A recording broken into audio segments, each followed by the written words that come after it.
రే ఎవరో శ్రీరాముని గురించి తక్కువ చేసి మాట్లాడుతున్నారంట్రా. వాళ్ళెవరో బుద్ధి లేకుండా వాగేస్తుంటారు. వాదలరా. మన శివయ్య శ్రీకృష్ణుడి గురించి కూడా తప్పుగా మాట్లాడుతున్నారంట్రా. తెలిసి తెలియకుండా మాట్లాడేస్తుంటారు మావా. వదులు. మన అమ్మవారి గురించి కూడా అసభ్యకరంగా వాగుతున్నారంట్రా. ఎన్నిసార్లు చెప్పేది నీకు? తెలిసి తెలియకుండా మాట్లాడేస్తుంటారు. వదిలే, చాలా పనులున్నాయి మాకు. ఓడెవడో మీ కులాన్ని తక్కువ చేసి మాట్లాడతాడంట. ఎవరు మా కుల గురించి తప్పుగా మాట్లాడతాడా? ఎంత ధైర్యం వాడికి? అడ్రస్ పెట్టు, అడ్రస్ పెట్టు, అడ్రస్ పెట్టు. బంగ్లాదేశ్. ఏరా కులానికి విలువ కూడా లేదరా దైవానికి. బంగ్లాదేశ్ లో హిందువుల పరిస్థితి చూసి కూడా ఇంకా బుద్ధి రాలేదా? అక్కడ నీది ఏ కులం అని అడగడం లేదు. నువ్వు హిందూ అయితే చాలు మారణ హోమ సృష్టిస్తున్నారు.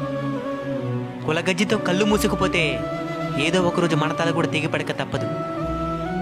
ప్రతి మతంలో మంచి వాళ్ళు కూడా ఉంటారు, నేను కాదనను. కానీ చెడ్డ వాళ్ళ దగ్గర నుంచి మనల్ని ఎవరు కాపాడతారు? మనల్ని మనమే కాపాడుకోవాలి. అది మన ఐకమత్యంతో మాత్రమే సాధ్యం.